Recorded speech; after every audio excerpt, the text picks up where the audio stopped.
Bien, bien.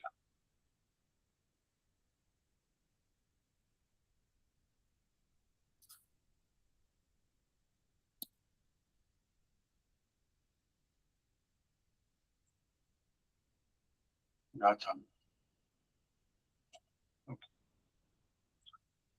Buenas tardes. Bienvenidos a nuestra novena sesión del curso de ampliación sobre antropología de lo sagrado del posgrado de Ciencias Sociales de la Universidad Central de Venezuela.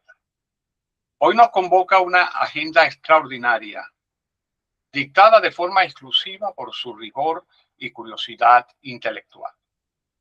A través de sus controles de lectura, han puesto sobre el tapete digital los problemas más complejos y apasionantes de la prehistoria, la antropología de lo sagrado, la epistemología de las ciencias sociales de la religión y de las ciencias sociales de lo sagrado, lo que nos permitirá ayudar a desentrañar el fenómeno del campo religioso mundial.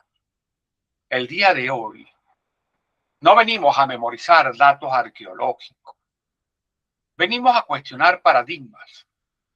Analizaremos si la ciencia moderna padece de un egocentrismo evolutivo que demerita la sofisticación espiritual del Homo sapiens paleolítico e incluso del Neandertal. Desentrañaremos qué entendemos conceptualmente por lo sobrenatural y cómo el arte parietal y los rituales funerarios, desde la cremación hasta la conservación, no son meras conductas técnicas, sino la evidencia de que la mente humana, desde sus orígenes, opera mediante arquetipos y estructuras simbólicas universales. Finalmente, evaluaremos si el lenguaje visual nació en África como una revolución repentina o si estamos ante el sesgo de un registro arqueológico incompleto. Iniciemos este viaje intelectual hacia la raíz misma de nuestra condición humana. Soy el doctor Enrique Alí González Ortoscoiti, profesor del curso de ampliación sobre antropología de lo sagrado, patrocinado por el doctorado en Ciencias Sociales de nuestra querida Universidad Central de Venezuela. Hoy, 22 de junio del 2026, trabajaremos en nuestra sesión 9, Arqueología de la mente y del espíritu, epistemología, grafismo y lo sagrado en los orígenes de la humanidad. Comencemos. Vamos a organizar nuestra presentación en 4 capítulos. Comencemos con el capítulo 1, epistemología, ciencia y el debate creación-evolución. Este capítulo aborda las tensiones teóricas e ideológicas sobre el origen humano y la percepción del hombre prehistórico. Argumentos teóricos claves sobre Anati y el debate creacionismo versus evolucionismo. Para abordar la pregunta sobre por qué la academia defiende a capa y espada el evolucionismo frente a las tesis de Emmanuel Anati, vamos a responder desde la epistemología de las ciencias sociales y la antropología cognitiva, de construcción del término en Anati. Es vital aclarar que Anati no defiende ni ataca el creacionismo teológico o bíblico. Él no se mete en ese tema. Lo que Anati plantea es un creacionismo cognitivo y cultural. argumenta que el Homo sapiens posee una estructura mental programada de origen, es decir, programada desde el principio, una matriz cognitiva universal.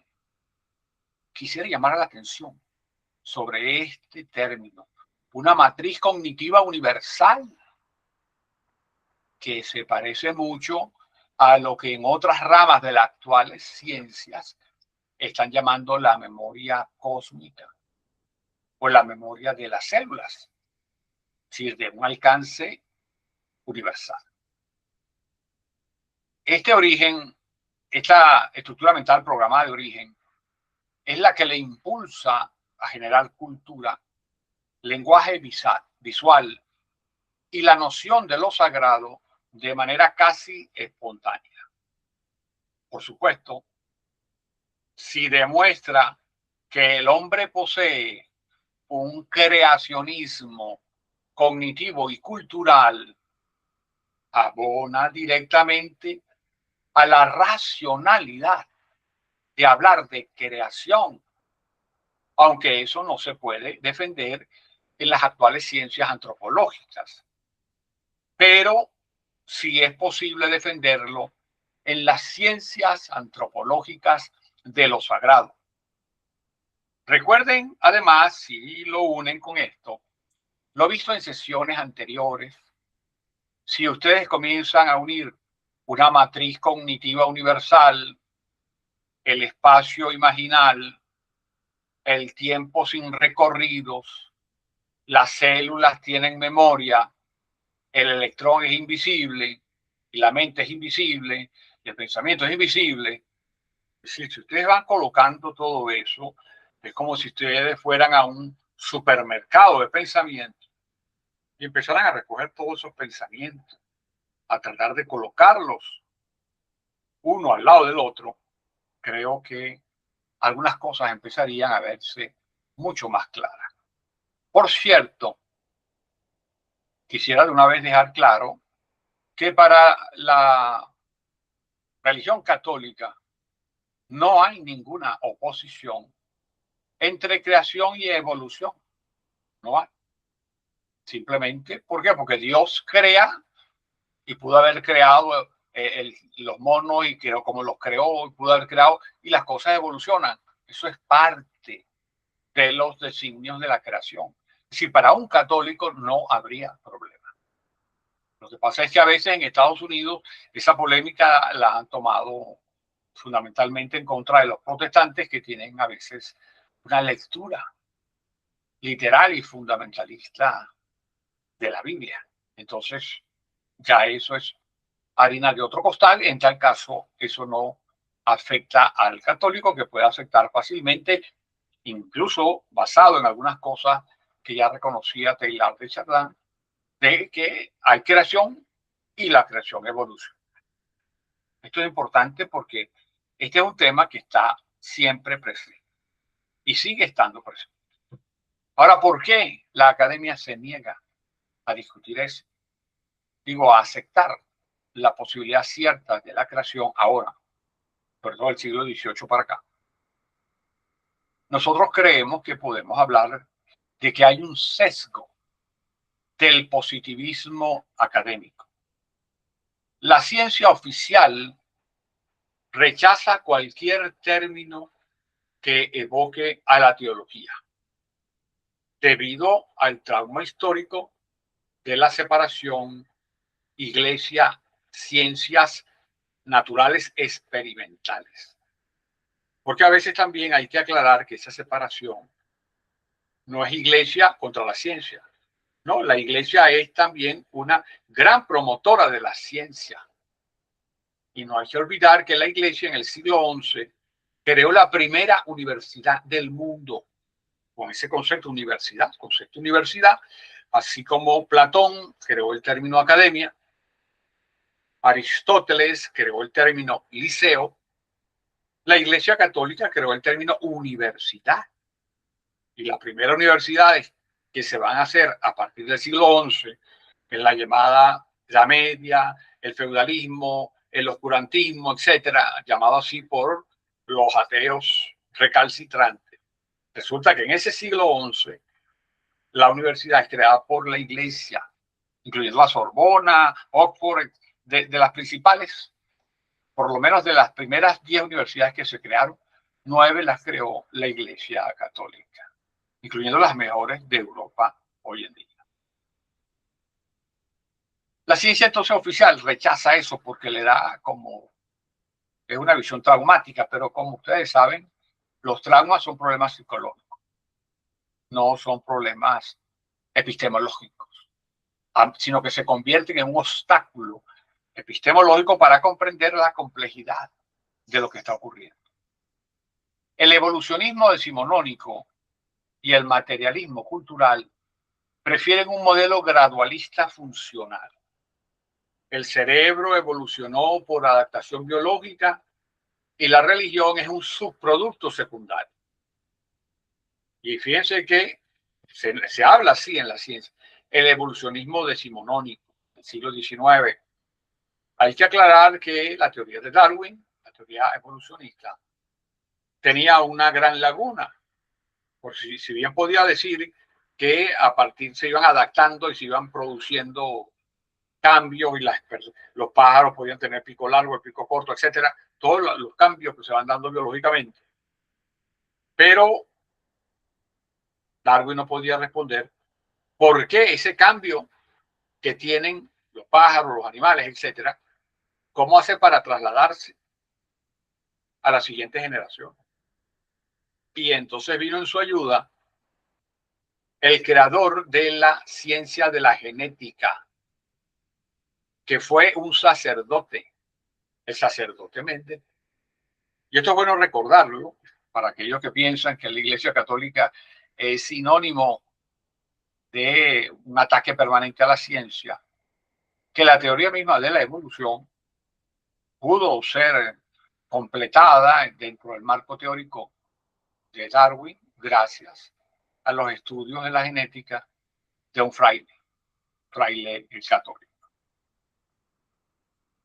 Luego, exacto, creen que lo que existió fue una especie de modelo gradualista funcional, que el cerebro evoluciona por adaptación biológica.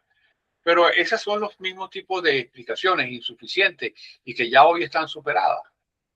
Como cuando tú preguntas cómo se origina el lenguaje. ¿Cómo se origina el lenguaje? Resulta que tú tienes la ciencia de las lenguas, que es la lingüística, tienes las teorías de Saussure, etcétera, de grandes pensadores, pero eso es una teoría a partir de que el lenguaje existe. Pero ¿cómo se origina? Entonces habían algunas que se parecían a las célebres películas de Tarzán. No, porque la gente empezó, guru, guru, guru. Ajá, guru, guru era una piedra. Y entonces la piedra se llamó guru, guru. Eso es algo incluso cómico hoy en día. La pregunta es cómo se origina el lenguaje. Y aquí pudiéramos abrir un paréntesis simplemente para pensar en distintas cosas. Lo primero es que la ciencia no es la única que organiza el saber. Hay 5 tipos de saber.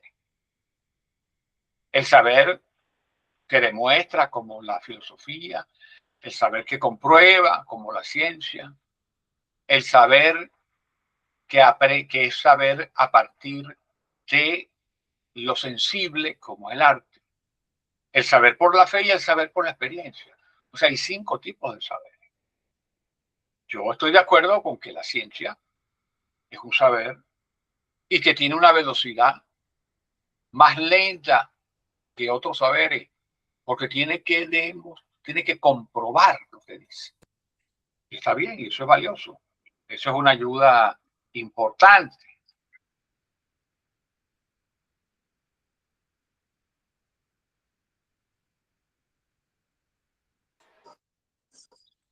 Caramba, me acaban de decir que estaba apagado el micrófono.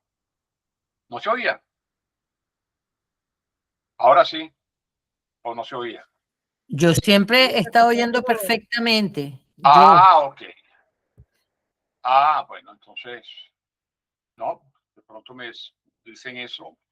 Disculpen la interrupción. es que entonces, desde ese punto de vista, hay que abrirse a la posibilidad de otros saberes, aunque no sean avalados por la ciencia. Y hay que tomar en cuenta, por ejemplo, el saber que se han producido, los saberes que se han producido por las religiones. Y dentro de esto quería llamar la atención en relación a los orígenes. Es que una inmensa mayoría de las religiones dicen que el lenguaje le fue otorgado por los dioses o por el dios, dependiendo la característica de cada religión, pero que el lenguaje es algo donado, no producto de una circunstancia que evolucionó de la nada, digamos, no, que fue donado. Es decir, que así como, por ejemplo, más adelante se habla de que en distintos lugares del mundo se da un mismo tipo de características del arte paleolítico, cuando esas cosas aparecen simultáneamente en lugares en donde no es posible hasta ahora comprobar que hubo contactos, eso es una pregunta adicional. ¿Cómo fue que pasó eso simultáneamente? Claro, aquí Anati ya tiene una teoría bastante interesante, que es que hay una unidad matriz básica del pensamiento y del simbolismo humano. Eso es importante. Que también hay otros saberes que pudiéramos ir complementando en la medida que estamos abiertos al saber. No le podemos pedir a la ciencia otra cosa, sino una exigencia, como lo hace metodológica, teórica, bien, digamos, rigurosa, pero que también sepa sus limitaciones. No puede hablar de aquello que no puede comprobar. Y eso también es importante. Si no puedes comprobar que no existe creación, entonces no puedes negarla. Tienes que comprobar que no existe. Eso también entonces es una discusión de doble vía. Admitir, fíjense que el problema que le plantea Nati, admitir que el ser humano aparece en el registro arqueológico con un hardware cognitivo ya listo para la trascendencia, genera incomodidad epistemológica en las ciencias de corte ateo o puramente materialista. Y eso es bueno tenerlo en cuenta.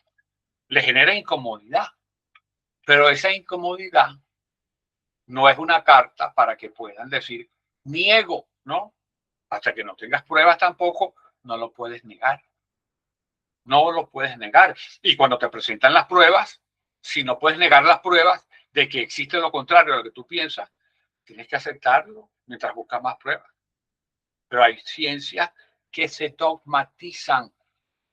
Y aquí queremos dejar sentado una cosa teórica de una vez para cualquier forma de saber. El dogma es producto básico de cualquier religión.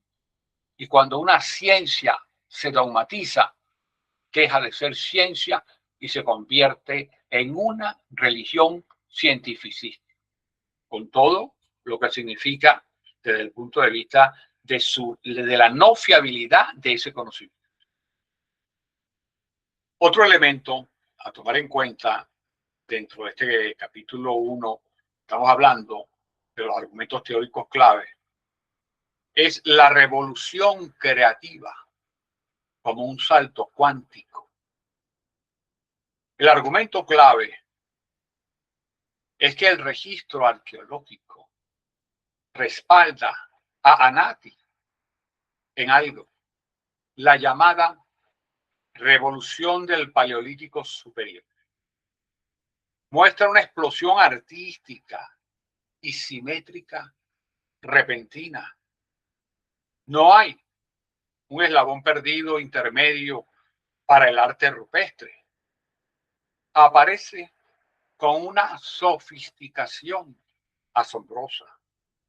Por ende, la persistencia en defender el evolucionismo gradualista a ultranza responde más a un paradigma dogmático institucional de la ciencia moderna, en términos de Thomas Kuhn, que a la ausencia de evidencia sobre la complejidad innata del espíritu humano primigenio. Es decir, Anati está mostrando evidencia que demuestran la complejidad del espíritu humano desde el Paleolítico. Son evidencia, no puedes negarla, tienes que tomarla en cuenta. Y no hay que olvidar que todo dogma pertenece a una religión y que un paradigma dogmático institucional en la ciencia es parte de una religión atea cientificista. Ahora, continuando. Aquí hay una de las preguntas que alude a eso. Siempre pensé que la teoría creacionista era una teoría basada solamente en la fe. Sin embargo, la argumentación de Anati demuestra lo contrario. Entonces me pregunto, ¿por qué no se acepta esta argumentación y se sigue defendiendo la evolucionista? ¿Se necesita mayor número de constataciones o cambiarle de nombre? Exacto, eso es lo que hemos tratado de responder. Y es una pregunta que sigue quedando. ¿Por qué no se aceptan este tipo de evidencias, de Anati? Ya, porque si tú no aceptas las evidencias porque tienes otras para rebatirlas. Pero si no las aceptas y no la puedes rebatir, entonces ya no estamos hablando de ciencia, porque eso no es la función de ciencia. Sí, es la función de los dogmas.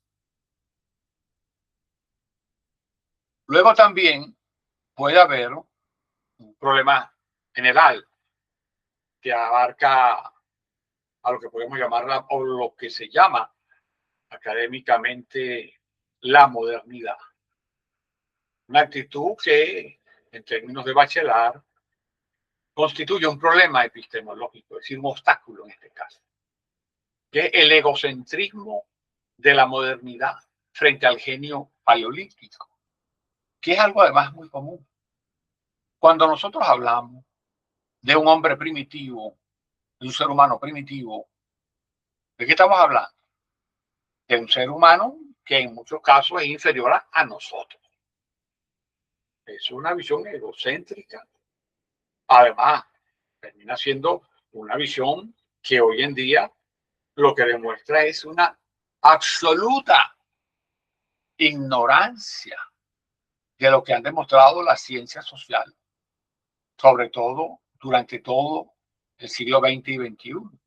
Eso está, pero con muchísimos argumentos que demeritan esa idea de pensar que el hombre primitivo es inferior a nosotros. Y por eso es que normalmente no se habla de hombre primitivo, sino se puede decir el hombre paleolítico, el neolítico, que no es igual a primitivo, por si acaso. Paleolítico significa que vive en la edad de piedra. Y es quizás por nuestras costumbres culturales, por lo que recibimos en la educación formal, incluyendo la educación en universidades, sobre todo si no eran estudiantes de antropología, es que cuando uno habla de edad de piedra, estuviese hablando de una persona que no maneja la tecnología. Pero resulta que hay la tecnología de la edad de piedra, eso es tecnología. ¿Saben lo que significó la tecnología que más va a desarrollar al ser humano? Que es la posibilidad de hacer el fuego cuando el ser humano decida aprender a cómo se hace el fuego.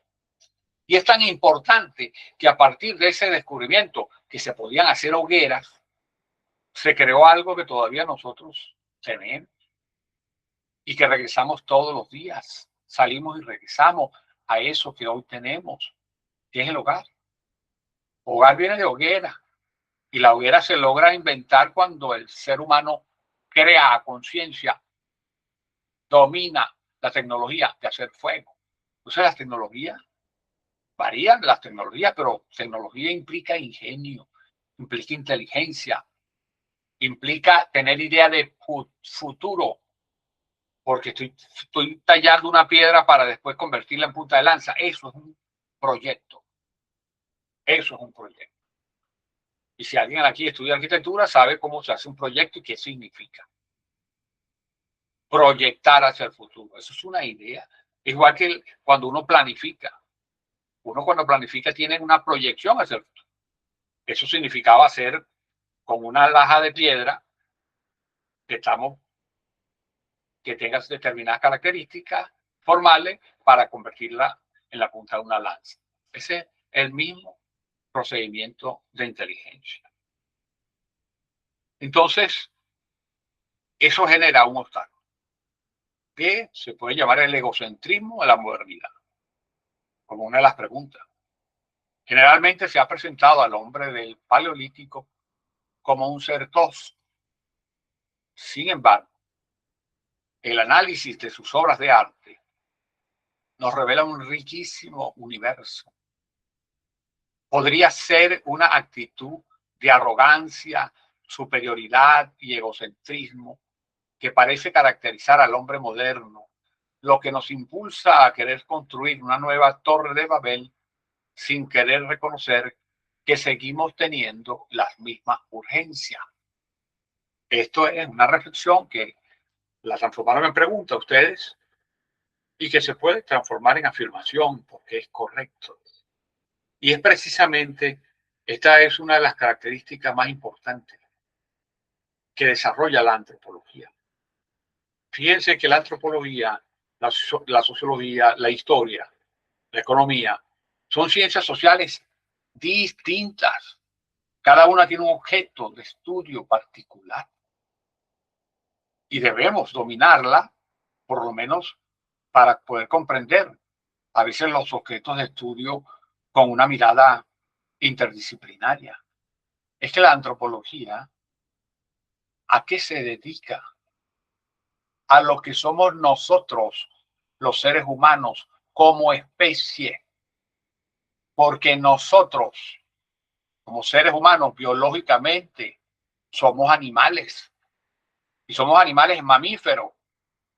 Y no se nos puede olvidar, además, en Venezuela no se puede olvidar que somos mamíferos porque estamos en Mamandini, en líneas generales. Por lo que ustedes saben qué significa ese término. Así somos mamíferos. Y como mamíferos tenemos un conjunto de necesidades, un conjunto de actitudes hacia la vida, que esas varían muy poco, muy poco. Por ejemplo, las constantes orgánicas. Las constantes orgánicas. De acuerdo a lo que uno había leído hasta cierto tiempo, hace tiempo, de lo que estudian de la antropología, lo que es la conformación del cuerpo humano. Dice, bueno, ¿cuál fue? Después nos bajamos de la mata, que veníamos de la relación con otros homínidos, llamados homínidos superiores. ¿Cuál fue el gran cambio? Cuando empezamos a caminar erguidos, que se nos cayó el rabo y ahí está el coxis. Y eso es una huella. Eso es una huella. Así como, por ejemplo, hay estudios en la anatomía que demuestran cuando ven el proceso de creación y desarrollo del feto en el vientre de una mujer, bueno, ahí prácticamente se repite todo lo que ha sido la evolución desde que la vida salió del mar y del mar después se transformó en anfibio y después en anfibio en reptiles, etcétera. Más o menos ahí está una historia. Si es parte de la historia humana que se repite en cada feto que se va creciendo. Es decir, eso no puede ser eliminado. Eso es una característica. Entonces, cuando vamos a estudiar antropología, no estamos necesariamente estudiando historia, porque normalmente lo que sucede en la antropología, cuando nos analizamos como especie, los cambios son muy lentos, muy poco, muy poco. Hay una constante, de las cosas, la columna vertebral, por ejemplo, desde que empezamos a caminar erguido, se ha mantenido y de eso hay por lo menos 5,2 millones de años que estamos caminando erguidos. Entonces, pensar que es que el hombre primitivo era distinto a nosotros, desde el punto de vista antropológico, no. No. Si no hemos cambiado desde hace 5,2 millones de años en cuanto a género, género que somos animales, y dentro de los animales somos de la especie mamífero, no ha cambiado nada. Entonces, hablar de hombre primitivo es simplemente un resabio del pasado para descalificar al otro. Y precisamente los grandes trabajos de Leroy Burhan sobre el análisis de las pinturas, por muchísimos sitios, etcétera, ese fue fundamental para comprender cómo eso fue una explosión del Paleolítico. Y aunque también en algunas de las preguntas que hacían u observaciones, se dice que el que se hayan encontrado, por ejemplo, Homo sapiens simultáneamente en África Oriental y también en Europa, etcétera, que eso simplemente no sabemos si también existía mucho antes, porque no se han encontrado fósiles, está bien. Eso es una proposición. Eso es incluso una actitud que debemos tener como científicos, es dudar.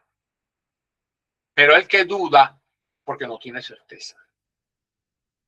Si no tiene certeza es porque no puede probar. No puede probar que el ser humano, el Homo sapiens, existió en América y existió en todas partes. Que lo puedes creer o intuir con cualquier proceso ajeno a la ciencia que tú consideres que te es útil a ti. Está bien, es válido. Pero debemos saber que las conjeturas no son afirmaciones, que las conjeturas no son premisas. Entonces, hasta ahora, con lo que se ha encontrado, se ha llegado a esa conclusión de que estos cambios, estas figuras, además que se ha demostrado que las figuras que están presentes en el Paleolítico son comparables y además mantienen constantes. Y es importantísimo que una de las constantes que señala Hanati es los opuestos, es la bidireccionalidad, el bisonte y el caballo, la jirafa y el elefante. Estamos hablando de este tipo de relaciones de pares de opuestos. Y resulta que esa visión de pares de opuestos también se había conseguido, que es la clave para el uso de la lengua, porque la lengua se estructura en base de opuestos, tal como lo demostró Saussure. Entonces aquí estamos encontrando dos cosas que podemos hilar.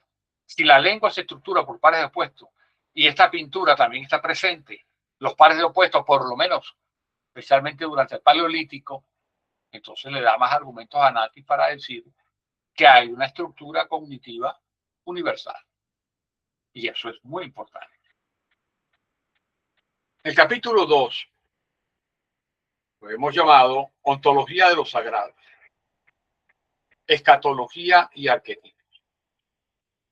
Este capítulo explora la estructura interna de la creencia, qué es lo luminoso, cómo se gestiona la muerte y los patrones inconscientes compartidos.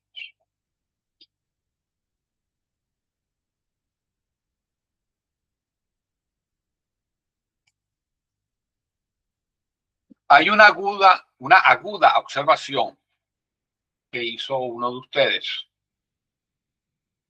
que al principio podía parecer como elemental, pero que cuando la vemos desde más cerca nos sugiere una reflexión mayor. Coloco entre comillas lo que uno de ustedes colocó. El muerto no estaba entonces completamente muerto.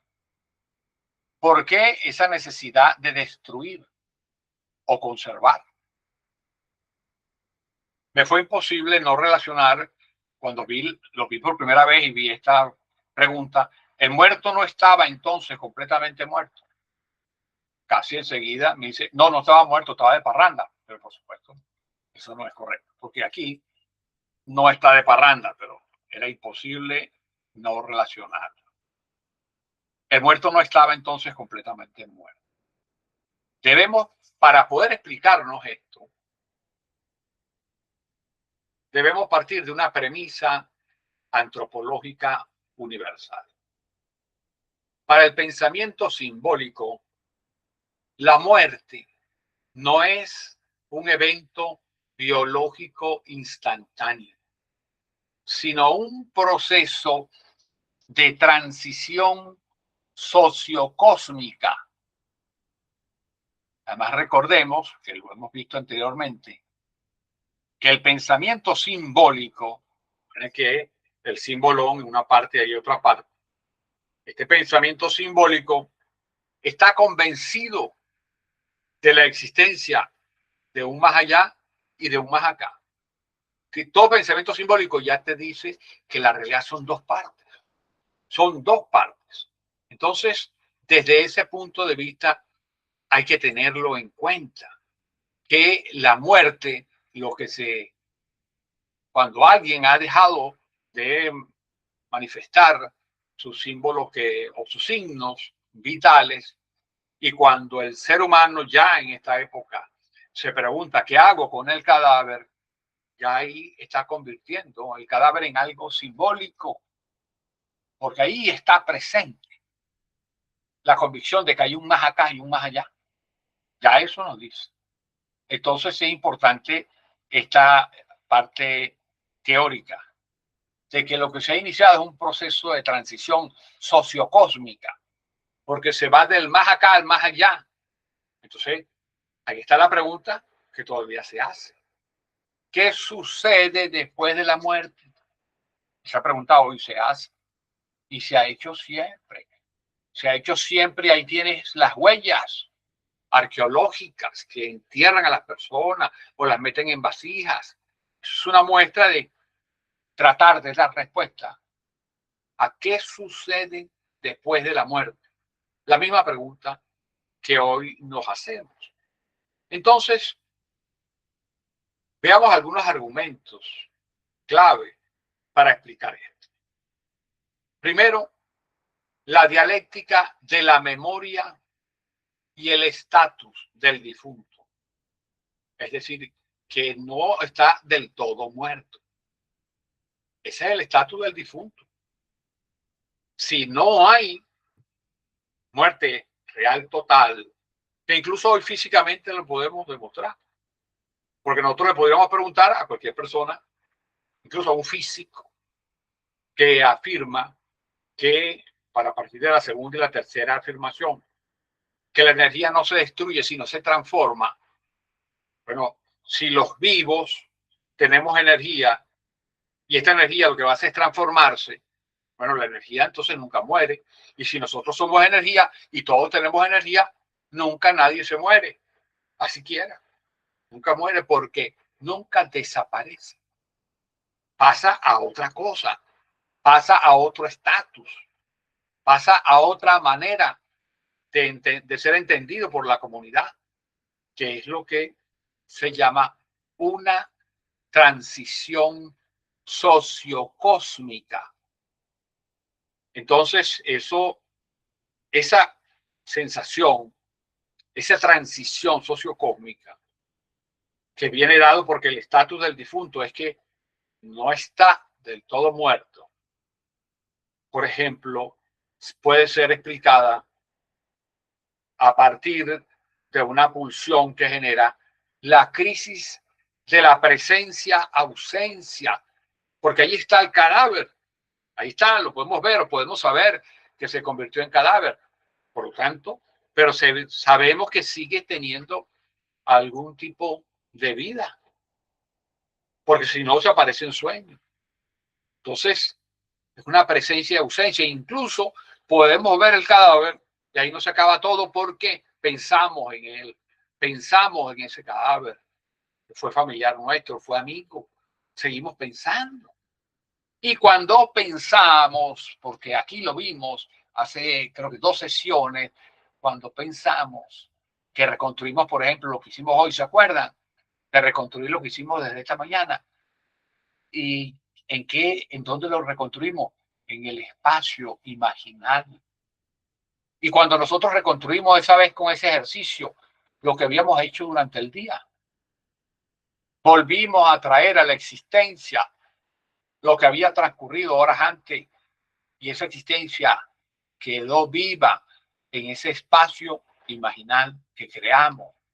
Lo mismo sucede con el cadáver de un familiar, con el cadáver de un ser querido. Cuando pensamos en él, lo traemos al espacio imaginario.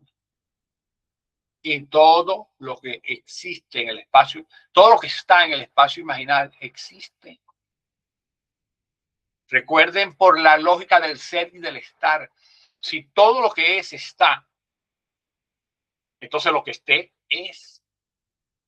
Esa es una lógica filosófica absolutamente inquebrantable. Inquebrantable. No solamente que todo lo que es está, sino todo lo que está es.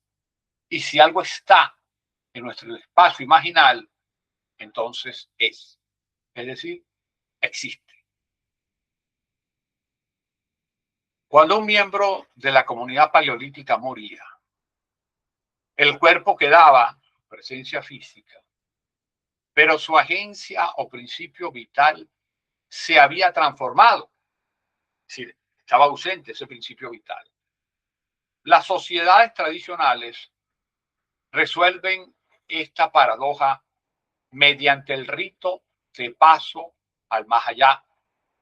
Y eso es muy importante, porque ahora vamos a ver muchos ritos, de los cuales en algunos hemos participado muchos de nosotros, de cómo se da ese rito de paso al más allá.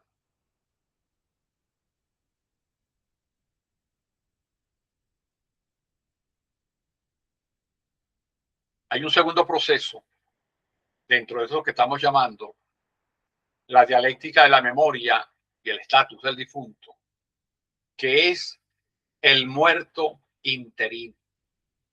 El difunto pasa por un periodo de muerte social latente.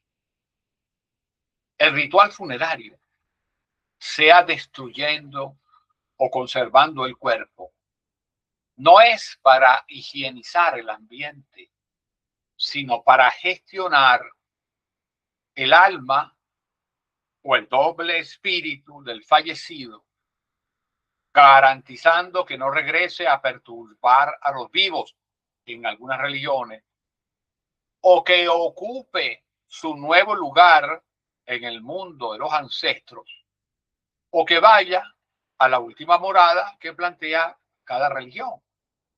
Por ejemplo, en el caso de la católica, y bueno, la persona puede ir, digamos, al purgatorio, y después cuando salga del purgatorio, iría al infierno o al cielo. Esa es una visión. Hay otro, en el caso de los judíos, bueno, que puede ir al Seol, que sería una especie de parecido al infierno, pero que va a otro sitio. Pero para eso necesita un tiempo. Lo vamos a ver un poco más adelante. Pero fíjense que ¿por qué se hacen los ritos fúnebres? Porque ese muerto es un muerto que está en un proceso de transición. Después vamos a ver aquí mismo las distintas transiciones que se producen dentro de estas proposiciones que se vienen haciendo, que tienen como límite para ver lo que expresan las pinturas en el Paleolítico. Otro proceso que ya no tiene que ver con la dialéctica de la memoria y el estatus del difunto, sino la relación cremación, incineración. Preguntaban que, podríamos decir que es una especie de la liberación del espíritu mediante el fuego. Tendríamos entonces el fuego como un agente purificador y transmutador. En la semiótica del rito, la cremación acelera el proceso natural de descomposición. El fuego destruye la carne material, lo corruptible, lo pesado, lo terrenal, para liberar instantáneamente el principio neumático o espiritual, el alma, digamos, la psique, de acuerdo a algunos, que asciende de forma sutil. El humo, el aire, se supone que es una forma de liberar la materia a través de la incineración, o sea, de la cremación. Esa es una de las formas de dar respuesta a cómo se llega al más allá. Eso implica también que evidentemente se cumple la disolución del yo biológico. Por eso es que incluso algunas religiones estipulan no proceder a la incineración o incluso procederla a partir de tanto tiempo, de tantos días. No hay mismo. ¿Por qué? Porque como se supone que ya hay una dilución, una disolución del yo biológico, hay religiones que piensan que antes de que se disuelva, tiene que seguir algunos otros ritos. Entonces ahí variará de acuerdo a la religión a la cual nos estemos refiriendo. Al reducir el cuerpo a cenizas homogéneas, se elimina la individualidad física del cadáver. Es un acto de desapego radical para algunos. Para algunos implica un desapego radical, porque, por ejemplo, aquellos católicos, que al ser católicos creen en la resurrección de los muertos, saben que así te hayan quemado aquí el cadáver, después se va, en el momento de la resurrección, va a aparecer el cuerpo completo. Entonces, para algunos es la disolución completa, para otros será una disolución momentánea del yo biológico que luego va a seguir existiendo, en el caso del catolicismo, con el concepto de cuerpo glorioso, por ejemplo. Entonces, aquí hay distintas actitudes también de acuerdo a las diferentes religiones.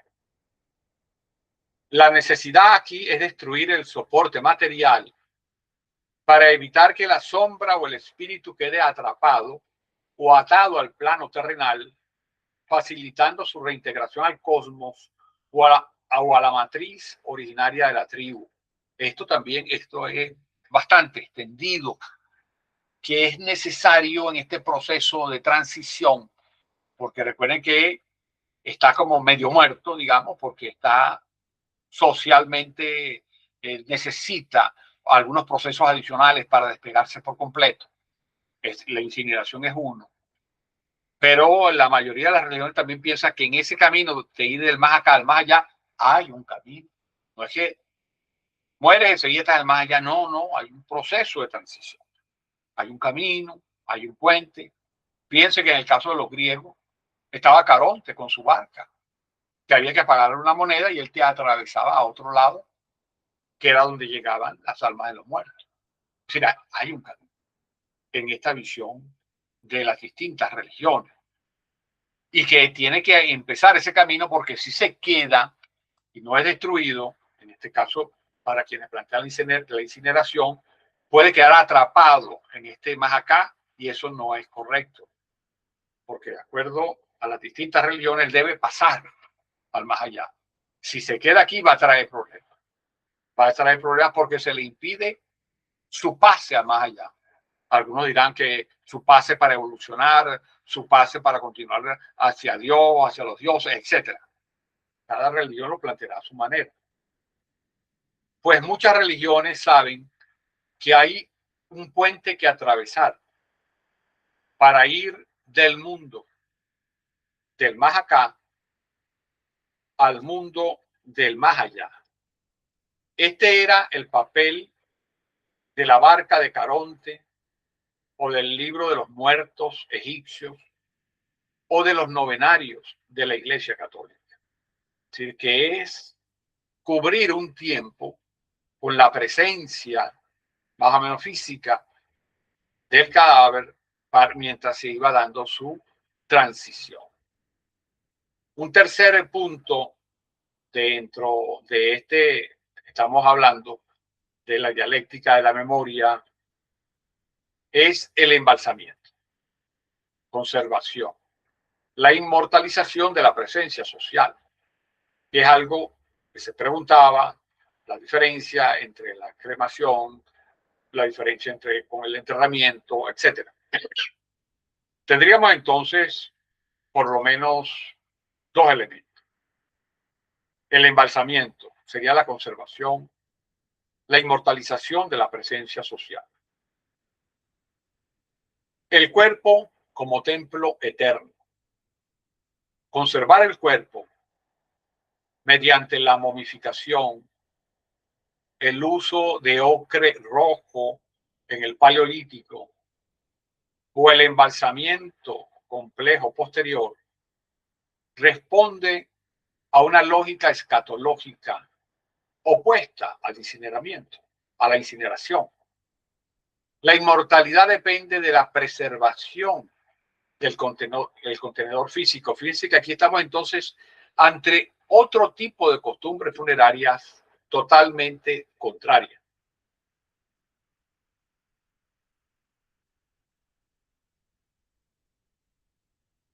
Ya no es la incineración, sino el embalsamiento. Entonces se necesita inmortalizar la presencia social, preservar el contenedor físico. Aquí el doble, así llamado entre comillas el doble, el espíritu o el alma, que los egipcios llamaban el Ka egipcio o el espíritu paleolítico, para usar algunos sinónimos, aunque quizás rigurosamente, cuando veamos religiones comparadas, vamos a darnos cuenta que no son rigurosamente sinónimos. Pero para esta entrada a la discusión tendríamos que aquella parte del cuerpo que no es físico, ¿sí? Algún tipo de cuerpo que podríamos llamar espiritual. Tenemos el doble, que es el Ka egipcio o el espíritu paleolítico, que necesita reconocer y habitar su soporte material para no disolverse en la nada. Aquí hay algo que todavía se usa y además es importantísimo y un poco trágico el ejemplo que traigo, pero es que estas cosas de la muerte siempre son, digamos, duras, porque ya es enfrentar la vida o la muerte. Pero esta conservación, que en definitiva es la inmortalización de la presencia social, digamos un caso grueso, duro, terrible, es lo que explica por qué los judíos tienen la concepción de que el cuerpo debe ser enterrado por completo para poder aspirar a su resurrección en el juicio final. Por eso es que la asociación, la institución, la estrella de David roja, que es una especie de cruz roja, pero tiene la estrella de David, tiene un departamento especial, un departamento y médicos especialistas encargado de encontrar todos los rastros humanos de aquellos judíos que han sufrido ataques de los grupos terroristas musulmanes que han detonado bombas para esparcir el cadáver por todos lados. Hay religiones que prescriben la obligación de mantener el cadáver del cuerpo completo. Esta es una.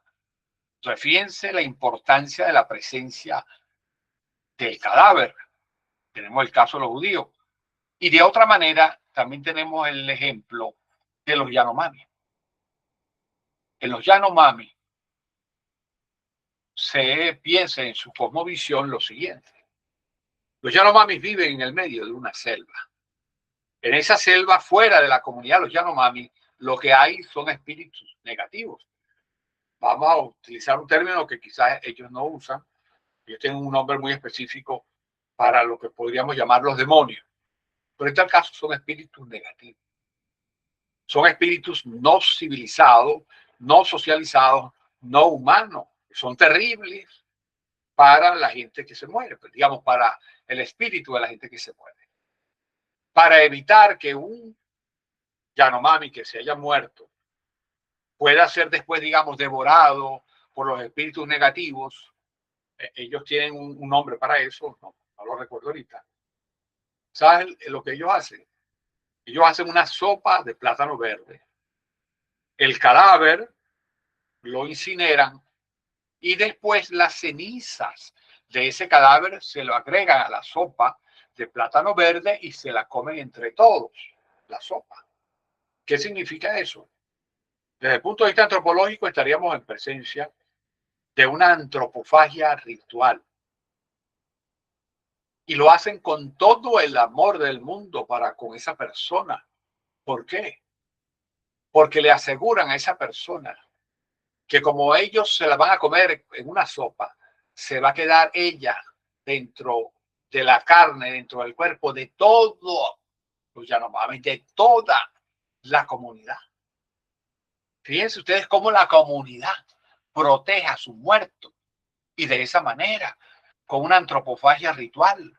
Incluso no hay amenaza más terrible que le digan a un Yanomami, que digamos está haciendo cosas en contra de la comunidad, que le digan o te comportas como debe ser, o cuando te mueras no te vamos a comer en la sopa. Porque significa que si después no lo incineran y se lo comen con la sopa de plátano verde, va a quedar regado por la selva y enseguida va a ser víctima de todos los espíritus negativos. Fíjense aquí, de una manera distinta, pero están, y actualmente estamos hablando, necesitando el cuerpo presente del cadáver. En el caso de los judíos, tener el cuerpo completo para poderlo enterrar. Y en el caso de los Yanomami, tener el cuerpo completo también para podérselo comer en una antropofagia ritual. Luego también, en esa actitud de conservar el cadáver, hay un desafío al tiempo cronológico. La necesidad de conservar el muerto también nace del rechazo de la finitud. Al petrificar o momificar el cadáver, la sociedad detiene la putrefacción, que sería el caos, la disolución del cuerpo, e impone el orden sagrado de su comunidad sobre la biología, porque impide que se destruya. El difunto se convierte en una reliquia, en un ancestro permanente que sigue protegiendo a la comunidad desde el más allá, transformando la tumba en un eje del mundo, axis mundi. Bueno, fíjense, precisamente en este caso del desafío del tiempo cronológico, para que vean que no estamos hablando de los tiempos paleolíticos. El caso más elocuente de esto, de esta reliquia, es la Iglesia Católica. Cuando se va a instalar y a bendecir un altar, todo altar de una iglesia católica tiene que tener dentro de su tabla de mesa, que es donde se va a colocar después en los instrumentos sagrados, la vajilla sagrada, tiene que tener en su esquina, normalmente en una esquina izquierda, un pedazo de una reliquia de cualquier santo o mártir. Que por eso cuando el sacerdote va a comenzar la misa, que se inclina y da un beso a la misa, está besando el sitio donde está la reliquia de un santo o un mártir, que va ahí, que ahí va, porque es la manera de saber que ese mártir sigue con nosotros. El difunto se convierte en una reliquia porque es la comunicación con los muertos, es la comunicación con toda la historia de la iglesia.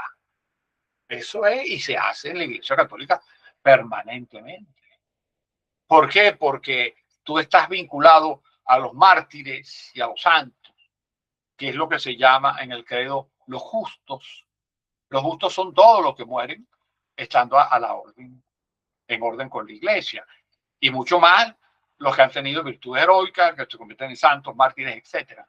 Es una reliquia de primero, de segundo grado, dependiendo del tipo de altar, se necesita presencia física, porque la continuidad, porque todo, como la iglesia católica es una iglesia histórica, igual que los Yanomami tienen una religión histórica, igual que los judíos tienen una religión histórica, como religión histórica necesita una comunicación física con toda su historia, con todo lo que han estado por la iglesia, que son unas reliquias, que son reliquias. Eso es lo que los vincula directamente. Y si ustedes van a la iglesia en Barcelona, van a encontrar la reliquia completa, prácticamente, un cuerpo completo de un santo que está en Barcelona, en el estado Anzoátegui. Entonces, fíjense por qué. Porque en ese momento ese altar forma parte del axis mundi, del eje del mundo, porque ese altar te vincula con todos los altares que tiene la iglesia en todas partes o que ha tenido en todo el mundo. Porque cuando se bendice un altar, siempre va a existir como altar.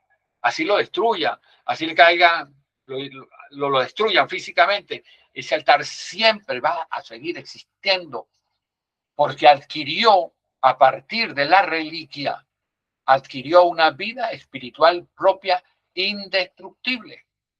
Lo mismo que hacen los Yanomami cuando se comen en una sopa de plátano verde las cenizas de uno de sus miembros. Y hay que decirlo siempre de la manera más respetuosa, porque no es que ellos matan a alguien para comérselo, no. Después de muerto es cuando lo incineran y para protegerlo del más allá se lo comen en un ritual con plátano verde. Seguimos.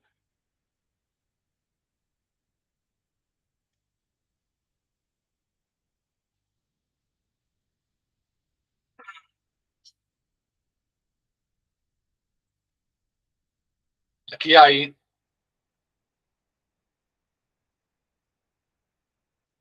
una parte que es la categoría de lo sobrenatural y la memoria colectiva. La pregunta fue, me pareció muy interesante ver cómo comienza a forjarse la memoria colectiva y a reconocer los arquetipos junguianos ya desde nuestros primeros tiempos como especie. Exacto, exacto. Ahí están los arquetipos. Ahí comienza, digamos. Eso fue también un trabajo que hizo Jung. Ojalá algún día pudiéramos tener al menos 2 o 3 seminarios seguidos sobre Jung y la religión para poder ver estas cosas. Porque precisamente lo que él formó el círculo de los eranos con tantos amigos que eran mitólogos, que eran historiadores de las religiones, etcétera, fue tomando información, esa información la transformó en datos y pudo llegar a la conclusión, de ahí saca el concepto de arquetipo, porque ve que están en todas partes. Y precisamente en estas figuras paleolíticas comienzan a verse lo que Jung va a llamar, por ejemplo, el número, la importancia del 2, la importancia del 3 y sobre todo la importancia del 4. Lo va a ir viendo. Y eso se va anidando en la memoria, porque aquí nuevamente vemos nosotros la existencia de una memoria colectiva. Y entonces la importancia de la memoria, porque hay memorias colectivas de los seres humanos, pero también hay memorias de las células, tal como lo vimos en otras sesiones. La memoria, por eso algunos autores comienzan desde la filosofía a hablar de memoria cósmica.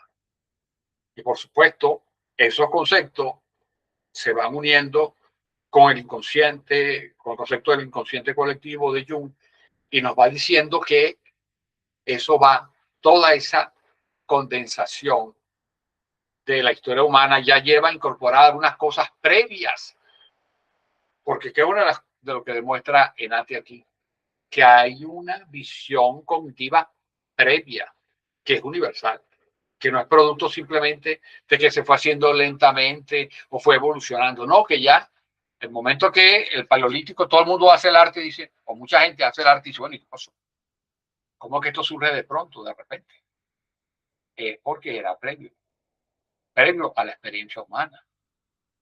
Y en eso se parece, o por lo menos se emparenta, con el concepto de Jung que dice que el inconsciente es previo a la experiencia humana, que existe en la naturaleza, así como Anati dice que esta capacidad cognitiva universal del hombre es previa a la experiencia humana porque ya existía.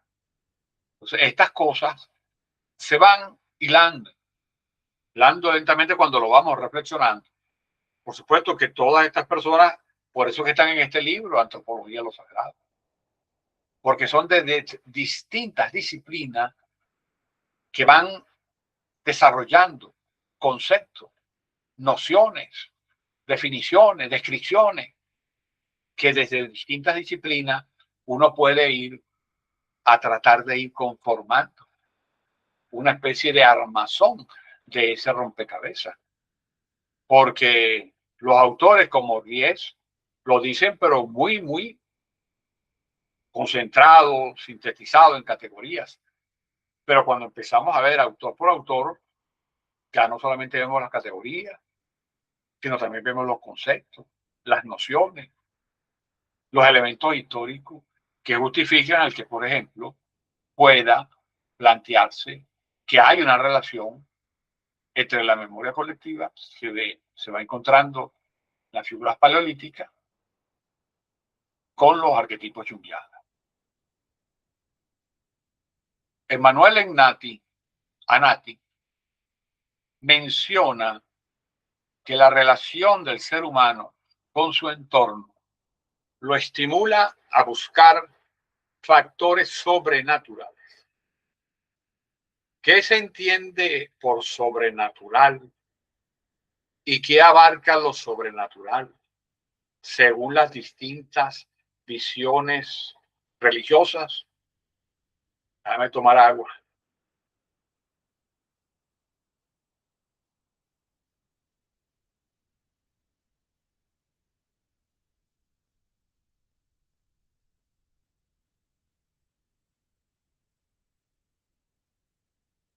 Una de las cosas más difíciles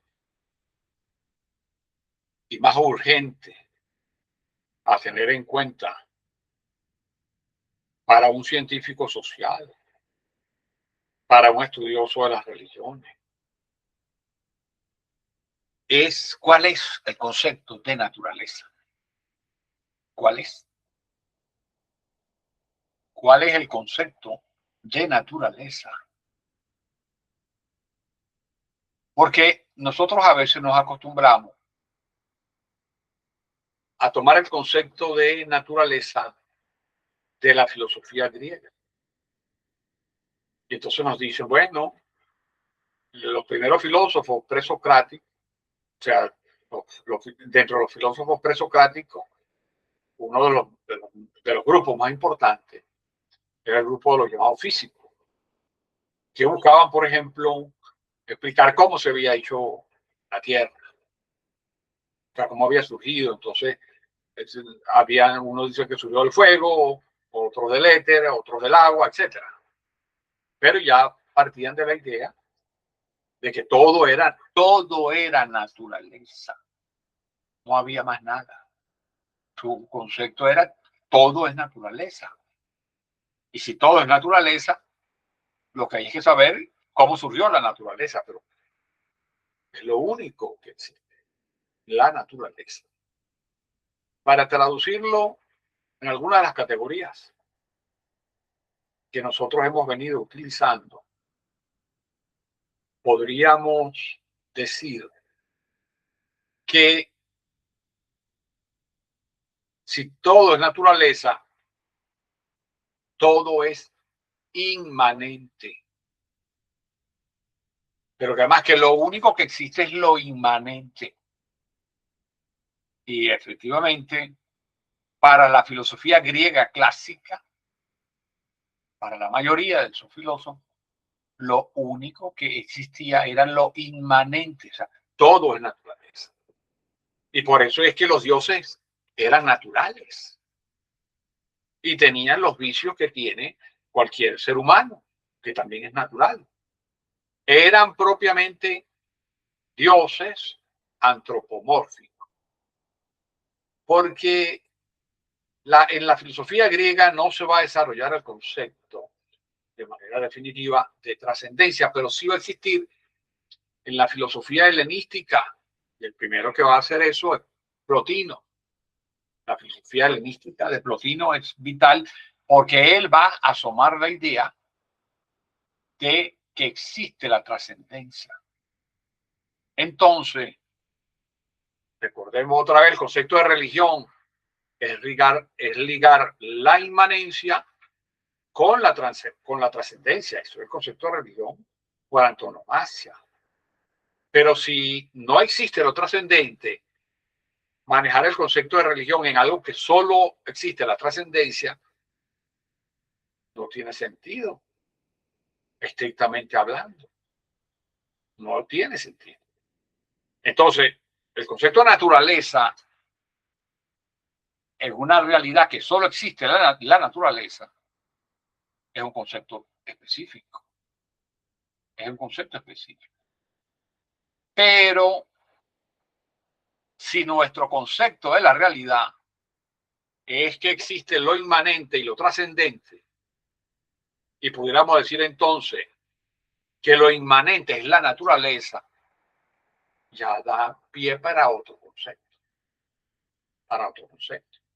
Porque entonces, cualquier persona que perteneciera, que aceptara ser miembro de una religión trascendente, como el judaísmo, el cristianismo y el islam, por ejemplo, inevitablemente llega a la conclusión de que en el caso del cristianismo existe Dios y Dios crea, esto que crea es lo inmanente, y podemos decir, Él crea a la naturaleza. Entonces, ya esto es una visión distinta, porque la naturaleza es igual a la creación. La naturaleza la pudiéramos entender quienes hacemos nuestra pertenencia a alguna religión, digamos, monoteísta, creacional, como el judaísmo, el cristianismo y el islam. Entonces, para nosotros, la naturaleza es igual a la creación. Y la creación la creó Dios. Entonces, en esto, ¿cómo definir lo sobrenatural? O incluso en el anterior de los griegos.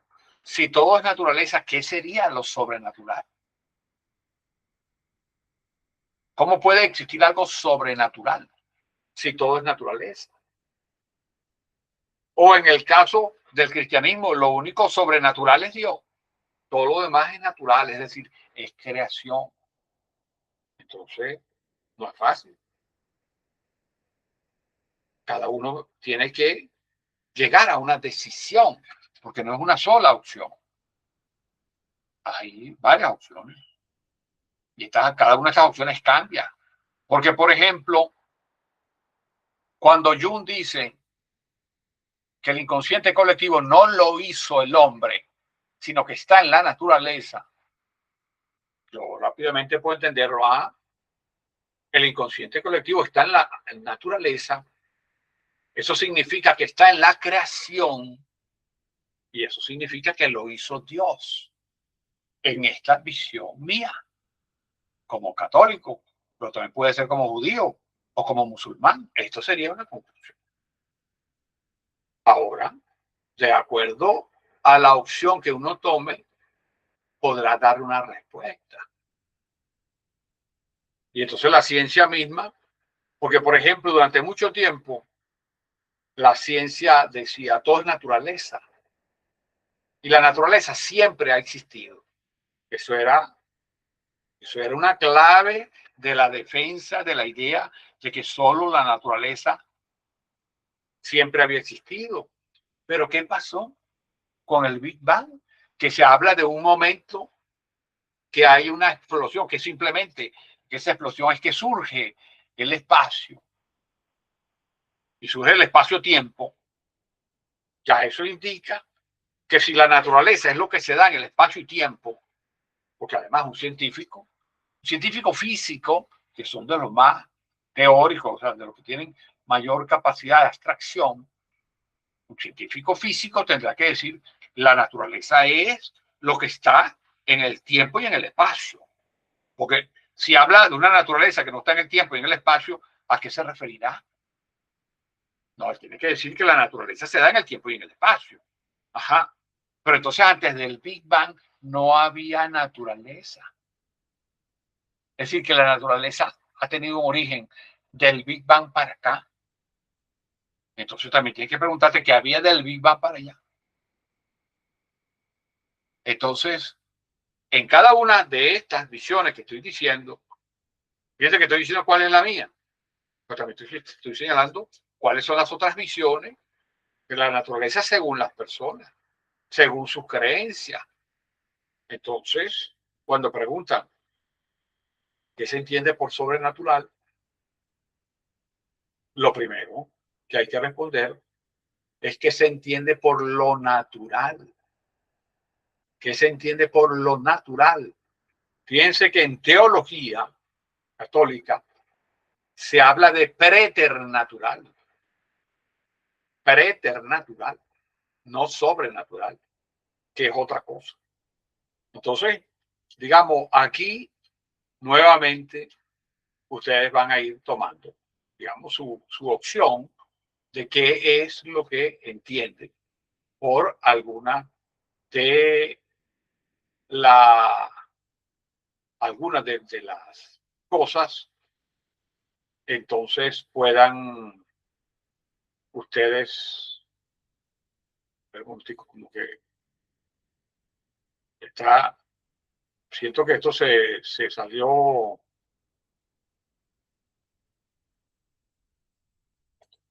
Ah, es que esta cosa de electricidad me tienen a mí. Entonces, fíjense que aquí ustedes dirán que van a entender por naturaleza y eso le va a responder que entender por lo sobrenatural. Fíjense que no la puse más fácil porque no es más fácil. Es simplemente compleja. Y aquí cada quien tiene que tomar partido por alguna definición. Aquí entramos a una que es el capítulo 3, que es bastante interesante, porque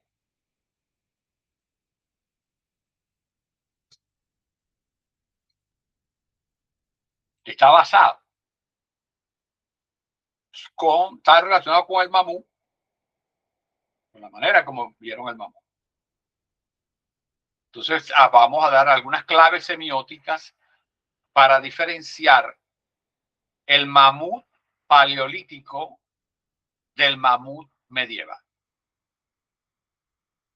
Para responder a la brillante comparación entre el arte parietal y los bestiarios medievales, debemos aplicar la semiótica estructural de Saussure, de Peirce y de Eco, por ejemplo, para demostrar que, aunque el significante sea el mismo, en este caso la figura del mamut, el significado y el contexto cultural son radicalmente opuestos. Aquí tenemos 4 claves semióticas de diferenciación.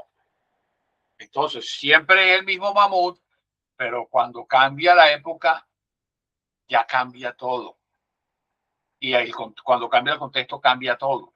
Entonces, por ejemplo, un criterio semiótico, la dimensión ontológica. ¿Cuál es la dimensión ontológica del mamut que aparece como animal paleolítico en el arte parietal? Entonces, fíjense ustedes, la dimensión ontológica, vamos a llamarlo del mamut 1, o del mamut parietal.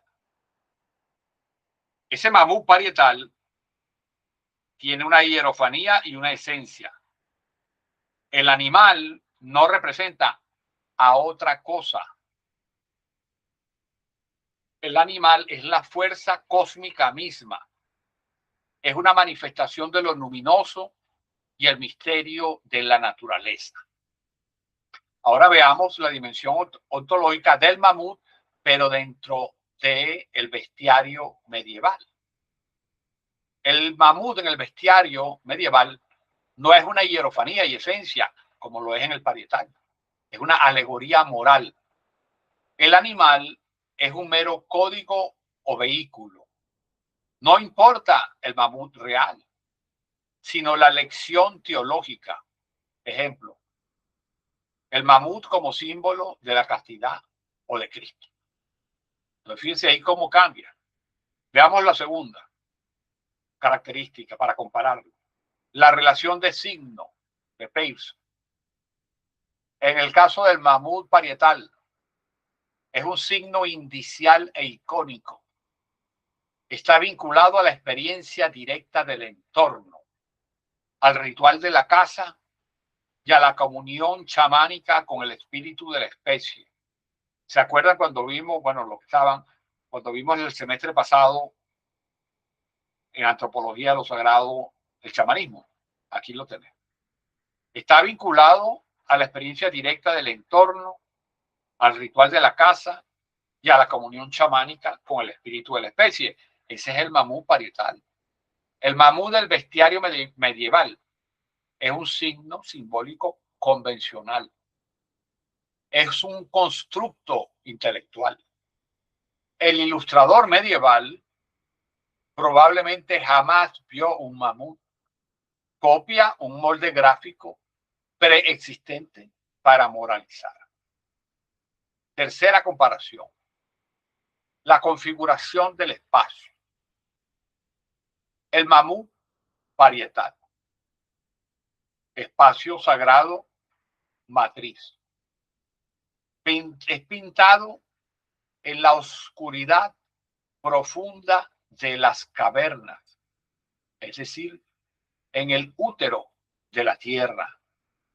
No tiene línea de suelo ni horizonte, flota en un tiempo mítico y eterno. ¿Se acuerdan que es una de las cosas que describe Anati? Que dice que parece que el mamut, lo que está pintado, no tiene el concepto de suelo que tenemos. Es como si que estuviera flotando. Esa es la tercera visión, el espacio sagrado matriz en el parietal. El espacio textual lineal en el mamut bestiario medieval. Está atrapado e iluminado en el pergamino, subordinado a la palabra escrita de Dios. Tiene un orden bidimensional y un propósito pedagógico. Fíjense las diferencias semánticas, muy claras. Y la cuarta característica, la continuidad cognitiva. En el caso del mamut parietal, hay una continuidad homínida. Demuestra que tanto el neandertal, en sus inicios lúdicos, como el sapiens, comparten la necesidad de externalizar el pensamiento abstracto en un soporte físico. Esa es la característica de la continuidad cognitiva en el mamut parietal. ¿Cómo se da la continuidad cognitiva en el mamut del bestiario medieval? Hay una ruptura antropocéntrica. El animal medieval está totalmente domesticado por la teología cristiana, pierde su alteridad salvaje para servir al plan de la salvación humana. Fíjense la diferencia. Tienen las diferencias muy clara, la diferencia semiótica. Conclusión semiótica: en la cueva paleolítica, el animal es el centro del cosmos sagrado. En el bestiario medieval, el animal es un esclavo de la retórica moral humana. Esa es la diferencia bastante interesante, pero es una diferencia muy clara.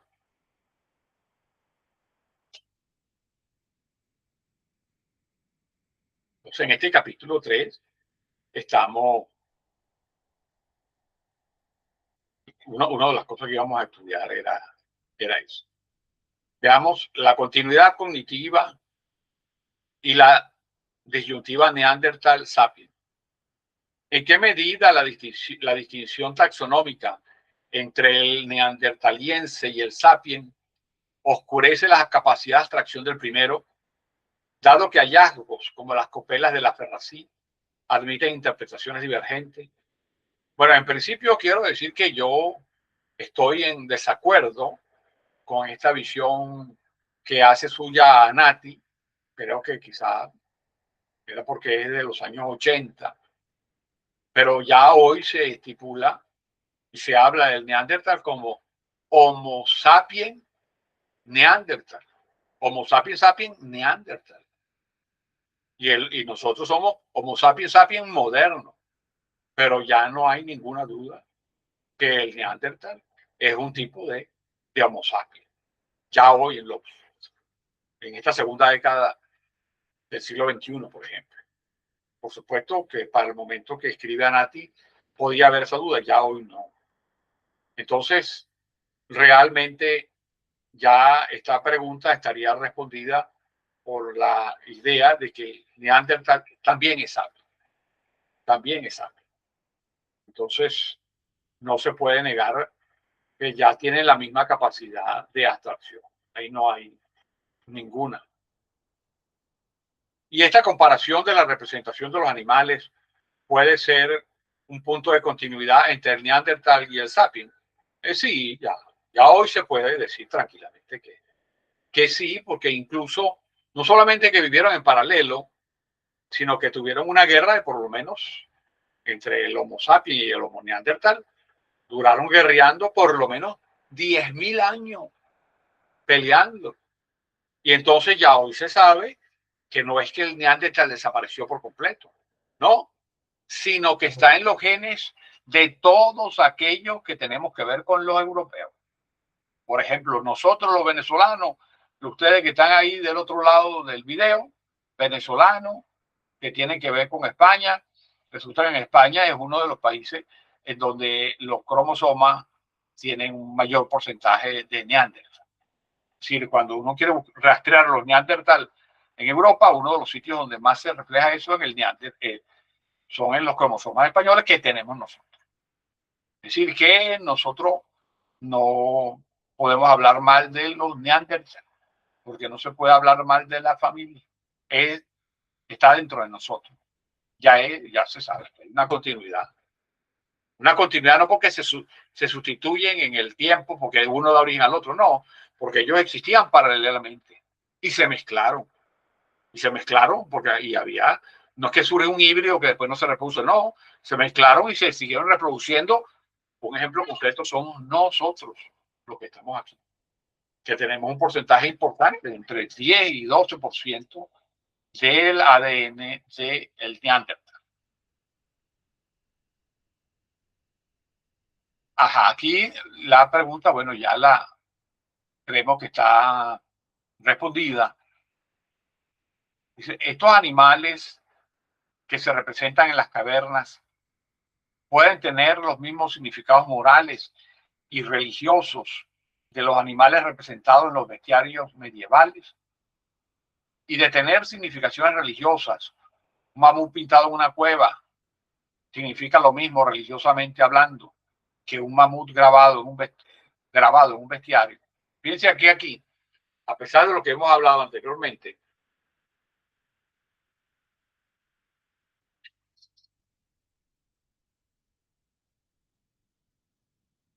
hay que acotar algunas lagunas por las cuales estas preguntas no pueden ser totalmente respondidas. Porque en el análisis semiótico se da una clara diferencia entre el mamut parietal y el mamut medieval. Pero lo que pasa es que aquí hay una desigualdad informativa. sabemos mucho más del bestiario medieval porque sabemos de qué siglo es, que es de la religión católica, etcétera, muchos datos. Pero no sabemos nada en ese sentido de la religión, de los que y hacían estos dibujos, estas pinturas en las cavernas, ni de la moral. Porque, bueno, pregunta, ¿pueden tener los mismos significados morales y religiosos? No, yo no sé. Y creo que los que trabajan en esta área tampoco. Porque no es fácil saber cómo era la moral y las religiones hace 15.000 años, o sea, 20.000 años, hasta hace 30.000 años. No hay datos suficientemente consolidados. Entonces, no tengo respuesta. Porque una cosa es lo que te dice la semiótica como para tener una primera comparación, que es lo que te dice que evidentemente son distintos, pero son distintos porque sabes muy bien uno de los polos, el bestiario medieval, pero no sabes bien completo el otro polo del mamut parietal, porque no sabemos cómo era su religión y no sabemos cómo era su moral. Así que simplemente no tenemos cómo responder. Orígenes del lenguaje gráfico. Monogénesis, revolución o invisibilidad arqueológica.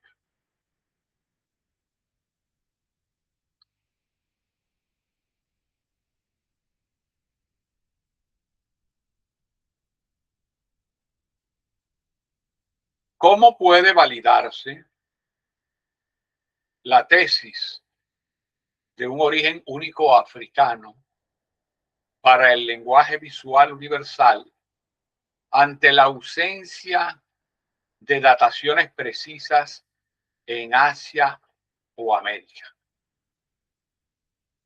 Bueno, aquí hay una primera respuesta que tiene que ver con la definición de la ciencia.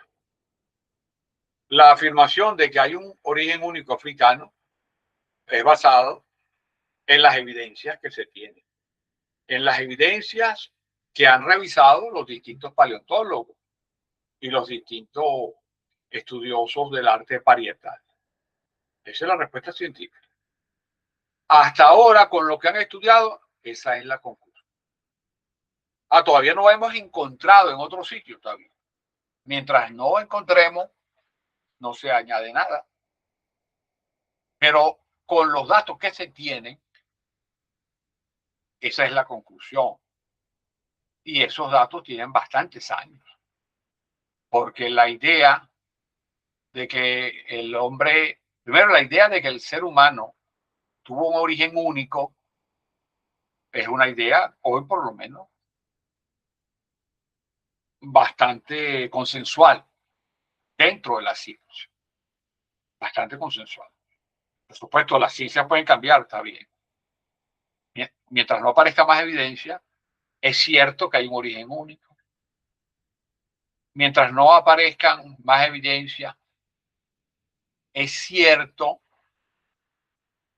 que la mayoría de las evidencias apuntan a decir que el ser humano es africano, con las evidencias que se tienen. Igualmente, con las evidencias que se tienen, se es capaz de afirmar que en África se originó el lenguaje visual universal. ¿Estoy de acuerdo? Porque no se puede definir algo por la ausencia de información. No. Para definir algo, en este caso de la ciencia, lo hace con la información que se tenga. Y un científico dirá, hasta ahora, estas son las evidencias. Si aparecen cosas distintas o contradictorias, las corregiremos. Pero mientras no aparezcan, esto es la conclusión del campo científico. Podemos seguir teniendo dudas, está bien, hasta que no aparezca. Porque de todas formas, se pueden hacer afirmaciones científicas siempre que a su vez se señale sus limitaciones. ¿Qué es lo que intenta hacer el pensamiento científico normalmente? Riguroso. Dice, de acuerdo con la información que tenemos, esta es la conclusión. Bueno, que si después puede cambiar, está bien, después podrá cambiar. Pero, mientras tanto, esta es la información que hay y esta es la conclusión. Representa el grafismo una revolución súbita en el mecanismo lógico o constituye el umbral de visibilidad arqueológica de una evolución lenta cuya evidencia se ha perdido debido a la falta de conservación de soportes orgánicos. Es la misma respuesta que a la pregunta anterior. Con las evidencias que hay, esa es la conclusión. Que en distintos lugares del mundo, sin pruebas de que haya habido contacto entre la mayoría de esos lugares, surge el mismo fenómeno socioantropológico. Es decir, es lo que se llama invención espontánea. Porque cuando se estudia antropología, entonces una de las preguntas que es, ¿cómo se explica el cambio? ¿Cómo se explica el cambio en las sociedades? Entonces, ¿y cómo se explican las cosas nuevas en las sociedades? Hay dos nada más. Hay dos, no hay otra. Una es que la difusión, que de una sociedad se inventó algo y llegó a otras, y fue llegando a otras por contacto. Esa es una hipótesis posible. La otra, invención simultánea. Esas son las hipótesis científicas. Pues claro, si tú le agregas a alguna, por ejemplo, la hipótesis de las religiones, hay una religión que te dice, no, a mí eso nos lo dio un Dios. Bueno, ya, eso es otra cosa. Pero ya no es una visión científica, una visión religiosa. No quiere decir que sea mentira, porque a lo mejor en algún momento esa visión religiosa se demuestra que es verdad, está bien. Pero cuando te dicen a ti algo, una afirmación, y no te dicen el proceso mediante el cual se obtuvo esa información, entonces no estás usando el método científico. Entonces no lo puedes aceptar científicamente hablando. Eso sería. Y si ahora le añades algunas cosas un poco más extrañas, quizás producto de eso que se llama el impacto de la idea de los ovnis, entonces que venga alguien y diga, no, es que vinieron unos extraterrestres y le dieron a las personas cómo convertir la yuca en casabe. Bueno, es otra explicación, pero no hay científica. Y fíjense que hay que ser modesto y hay que ser riguroso. No estoy diciendo que las otras sean mentiras. No. Lo que estoy diciendo es que no son científicas. Y que entonces, si no son científicas, tú las tienes que aceptar no porque la razón lo demuestra, sino por fe. Entonces ya es otra cosa. Ya no tiene que ver con el conocimiento científico. Porque también hay que procurar la modestia de cuáles son las reales posibilidades de conocer o cuánto llevamos conocido. Entonces, bueno, el que uno haga una especie de inventario de todas las cosas que se desconocen, eso no es un argumento para afirmar cualquier cosa, ¿no? Eso simplemente es un argumento de que hay muchas cosas que tampoco se pueden afirmar. Fíjense la delicadeza del argumento. Entonces, hasta ahora, con lo que ha hecho la arqueología, se puede decir que hubo una revolución súbita en el mecanismo lógico. Por supuesto, si uno profundiza un poco más de cómo obtiene la arqueología su conocimiento, pero es una ciencia que trabaja, digamos, desenterrando cadáveres, desenterrando fósiles, desenterrando civilizaciones. Es decir, que es un esfuerzo muy costoso y muy oneroso. Entonces que a veces no hay el dinero suficiente. Porque si uno de pronto ve el mapa de Venezuela y le pregunta a los arqueólogos, trabajan bastante, dice, bueno, ¿en cuáles sitios de eso se han hecho excavaciones? Bueno, te señalarán, no sé cuántos habrá ahorita, 40, 50 sitios o más, no sé. Pero nunca van a cubrir el casi 1 millón de kilómetros cuadrados que tiene Venezuela. Luego, si tú te preguntas, ¿y cómo ustedes comenzaron a excavar en este sitio y no en otro? Entonces, en muchos casos es bueno porque un cerro se cayó y al caerse descubrimos unos estratos con algunos fósiles. Eso nos dio una idea, por ejemplo, para los que trabajan antropología física, que una montaña por X cosas se despeñó. O también en algunos sitios no, porque un río que estaba ahí, que era caudaloso, se secó y se empezaron a encontrar huellas de cerámica en el fondo y eso dio origen a la necesidad de excavar. Es decir, la arqueología también tiene su procedimiento es lento, necesita muchísimo dinero. Fíjense que el autor dice, ¿por qué hay mayores excavaciones en Europa y en el Medio Oriente? Y quizás ahora en China porque la financia. Pero eso necesita un financiamiento más grueso. Entonces hay limitaciones arqueológicas.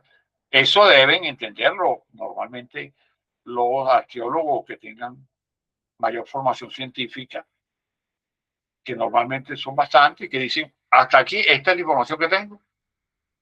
Con esta información, como lo puede decir el paleontólogo, hay un origen, hasta ahora, lo que está demostrado es que hay un origen único. Si surge nueva evidencia, habrá que reformular todo. Entonces, hay muchas formas, por supuesto, muchos argumentos para uno ver las limitaciones del quehacer científico. Ahora, eso debe más bien estimularnos a tratar de vencer esos obstáculos para aumentar las investigaciones. Pero lo que en ningún momento puede permitirnos es que a falta de investigaciones científicas nosotros podamos afirmar cosas con menos información todavía, sino simplemente dejarlo en duda o dejarlo no en duda porque la afirmación es cierta, sino representa el grafismo una revolución súbita en el mecanismo lógico. De acuerdo a los datos actuales, sí, pero estamos pendientes por si aparecen nuevos datos. Ahora ya realmente hemos respondido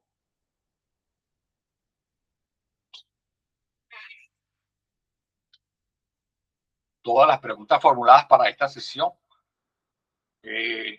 Para esta sesión hubo 2 personas que no mandaron preguntas a tiempo, entonces no están incorporadas. Y para eso pensé que pudiéramos hacer un cierre con una teorización sobre lo visto en 3 pasos. Primero, una síntesis epistemológica de lo que hemos trabajado hoy, de lo que hemos visto. Eso nos lleva a ciertas conclusiones. El estudio de la prehistoria no es un viaje al pasado inerte, sino un espejo de nuestro presente. Al analizar el grafismo universal de Anati o las estructuras arquetípicas, entendemos que las urgencias existenciales del ser humano del Paleolítico, la angustia ante la muerte, la necesidad de la trascendencia, la codificación simbólica del entorno, siguen intactas en la sociedad hipertecnológica actual. Es decir, que nuestros ancestros de hace por lo menos 100.000 años y nosotros seguimos siendo los mismos. Piensen lo que eso debe significar para nuestro pensamiento. El ser humano de hace 100.000 años y nosotros hoy tenemos un conjunto de cosas comunes, incluyendo el pensamiento, la capacidad de simbolizar, la extrañeza y la angustia ante la muerte. Muy importante que nosotros, porque de esa manera es que nos alimenta la antropología de lo sagrado, a saber, no que hace 40 años ya todo cambió, no. Tenemos 100.000 años preguntándonos esas mismas cosas y no las hemos resuelto, sino que cada uno busca individualmente cómo hace para sobrevivir mientras tanto. El segundo elemento es lo que tiene que ver como desafío para este posgrado integrado en ciencias sociales.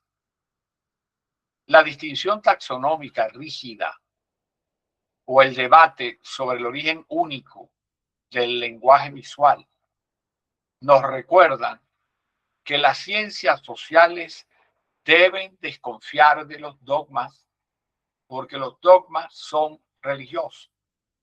Y en tal caso, cada quien que tenga su religión y tenga sus dogmas.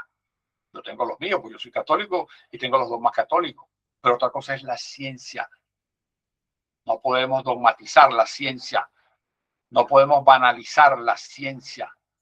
No podemos irracionalizar la ciencia. Y cuando alguien diga yo me siento perro, eso es banalizar. Eso es una especie de bomba en contra de la racionalidad. Eso es eliminar la capacidad de pensar científicamente. Y nosotros en este posgrado integrado en ciencias sociales no debemos repetir dogmas. Debemos desconfiar y rechazar de los dogmas, y mucho más si los dogmas pretenden venderse como ciencia. Como futuros doctores de algunos de ustedes, los invitamos a que el rigor metodológico que hoy discutimos al deconstruir las tesis de Anati, sea la norma conductora en el diseño de sus propios marcos teóricos. Y ya finalmente, agradecemos profundamente la altura del debate de esta cohorte del doctorado en Ciencias Sociales de nuestra querida Universidad Central de Venezuela. Quedan abiertas las líneas de discusión futuras, donde avanzaremos hacia las dinámicas de lo sagrado en el Neolítico y en el nacimiento de las religiones institucionales. Que tengan una excelente y productiva semana y ya nos veremos, si Dios quiere, el próximo lunes para la 10ª sesión de nuestro curso. Muchísimas gracias entonces para ustedes. Hasta la semana que viene.